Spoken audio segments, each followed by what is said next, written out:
मेरे प्यारे बच्चे, अगर तुमको यह संदेश मिला है तो तुम्हारे जीवन में बहुत कुछ अच्छा होने वाला है। मेरे प्यारे बच्चे, अगर तुमको मुझ पर विश्वास है तो मेरे इस चैनल को सब्सक्राइब करके कमेंट बॉक्स में हर हर महादेव अवश्य लिखना और अपने मन की एक इच्छा लिखना मत भूलना। मेरे प्यारे बच्चे, परिवर्तन संसार का नियम है और यह हर पल घट रहा है। दिन होता है, फिर परिवर्तन होकर रात हो जाती है। गर्मी आई, फिर परिवर्तन होकर सर्दी आ जाती है।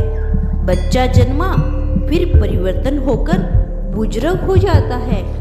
ये सब संभाविक प्राकृतिक परिवर्तन है, परंतु हम बात कर रहे हैं पॉजिटिव चेंज की, सकारात्मक परिवर्तन की, जो मेरे बच्चे तुमको लाना है अपने जीवन में। आयु का परिवर्तन स्वतः घटित होता है। एक व्यक्ति ने हमसे पूछा, आपके जीवन में क्या सकारात्मक परिवर्तन लाया?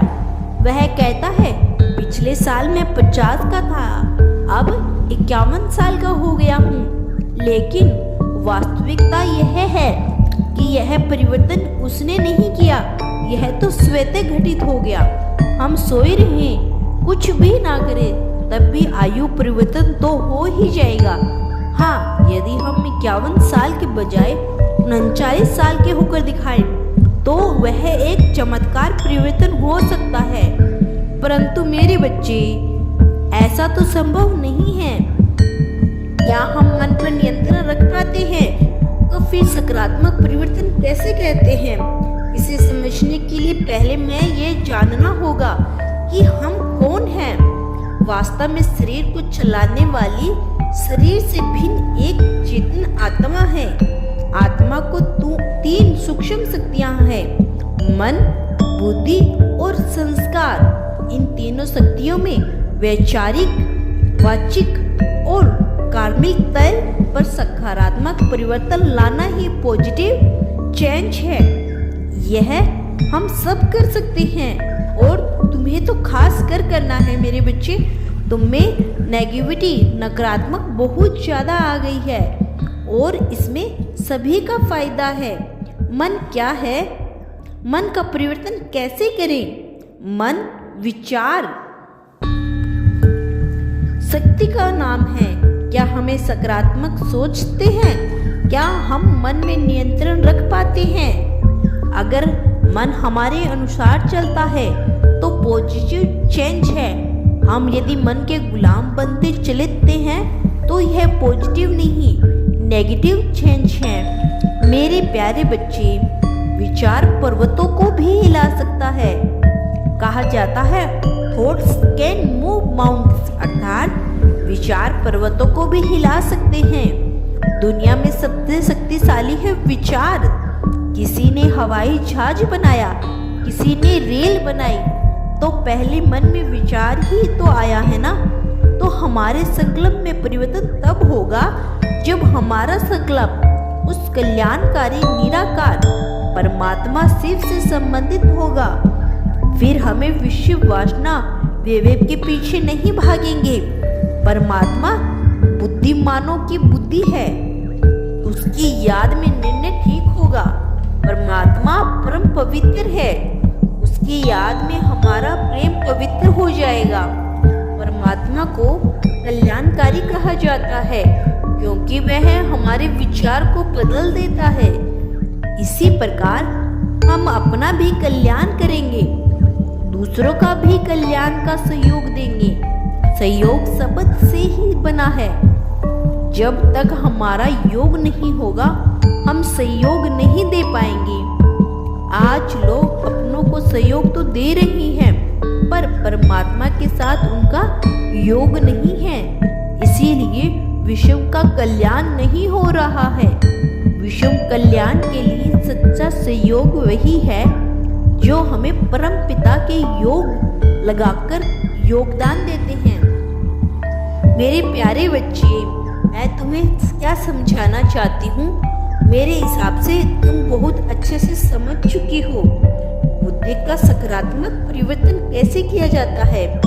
मन में साथ साथ बुद्धि भी आत्मा की शक्ति है और बुद्धि का भी सकारात्मक परिवर्तन अनिवार्य है मेरे बच्चे। बुद्धि निर्णय करती है।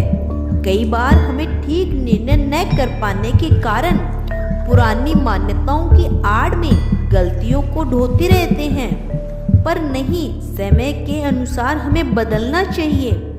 एक ने कुछ गलत किया तो हमें समा लेना चाहिए और अपने में पॉजिटिव चेंज लाना चाहिए। दूसरों को गलत करते देख खुद गलती न करें। दूसरों की गलती दिखाई देती है, पर मैं भी गलती कर रही हूँ। कई बार वह दिखाई नहीं देती। मान लो एक गलत बोल रहा है, उसके संग के रंग में हमें खुद भी गलत बोलते हैं तो यह कुसंग का रंग हो गया। यदि कोई गलत कर रहा है तो हमें राइट रहे, इसके प्रभाव में आ जाएं। प्रभाव में आने के कारण अलबेले हो जाते हैं। हम एक जिम्मेदारी उठाएं कि हमें राइट मार्ग पर रहेंगे। ऐसा निर्णय हर कोई कर तो ले, विषय परिवर्तन हो जाएगा।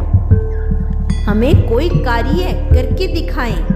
किसी भी गलती को नोट न करें, लेकिन श्रेष्ठ भावनाओं से एक दूसरे का सहयोग का नोट दें। सहयोग से भरपूर कर दें, शक्तियां बना दें। इस संबंध में एक उदाहरण याद आ रहा है मेरे बच्चे। एक बार 0 से लेकर 9 तक के अंकों की मीटिंग चल रही थी। 9 का अंक मीटिंग का अध्यक्ष था। सभा में एक सवाल उछल गया कि परम पितामह सर्वव्यापी है या परम धाम निवासी है।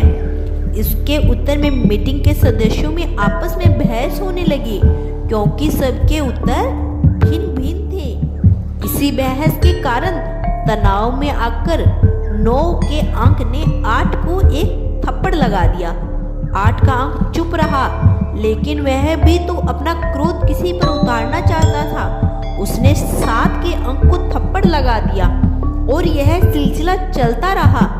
1 तक पहुंच गया, अर्थात 2 की 1 ने भी 1 के अंक को थप्पड़ लगा दिया। जब 1 को थप्पड़ लगा तो उसने सोचा कि मुझे कुछ नया करना चाहिए। मुझे पुरानी मान्यताओं को दोहराना नहीं है, कुछ परिवर्तन करके दिखाना है और कुछ नई पहल करनी है। चाहता तो वह अपने पास बैठे 0 के अंक को थप्पड़ लगा सकता था, लेकिन मेरे बच्चे उसने ऐसा नहीं किया। उसने नया रास्ता अपनाया। उसने पास में बैठे 0 के अंक को गले से लगा लिया और इस प्रकार से दोनों ने मिलके 10 हो गए। अब अध्यक्ष की कुर्सी 9 के अंक से छीन गई और यह 10 का अंक अध्यक्ष बन गया। जब हम पुरानी गलतियों को स्वीकार न करके कुछ नया रास्ता निकालते हैं तो हमारी भी उन्नति होती है, समाज की भी उन्नति होती है और गलतियों के कारण जो नुकसान हो रहा है वह भी खत्म हो जाते हैं। इसे कहते हैं पॉजिटिव चेंज। मेरे बच्चे, तुम्हें भी अपने अंदर यही पॉजिटिव चेंज लाना है। तुम्हें एक को नीचा नहीं दिखाना, तुम्हें नीचे वाले को ऊपर लेके आना है मेरे बच्चे। अगर तुम भी उन सब के जैसा करोगे तो तुम में और सब में क्या फर्क रह जाएगा। मेरे बच्चे, मेरा आशीर्वाद तुम्हारे साथ है। मेरे बच्चे, सदैव तुम्हारा कल्याण हो। अगर तुम कल भी मेरी ऐसी ही वीडियो सुनना चाहते हो तो चैनल को सब्सक्राइब कर लें और वीडियो को लाइक करके कमेंट बॉक्स में हर हर महादेव अवश्य लिखना, ताकि मेरा आशीर्वाद हमेशा तुम पर बना रहे।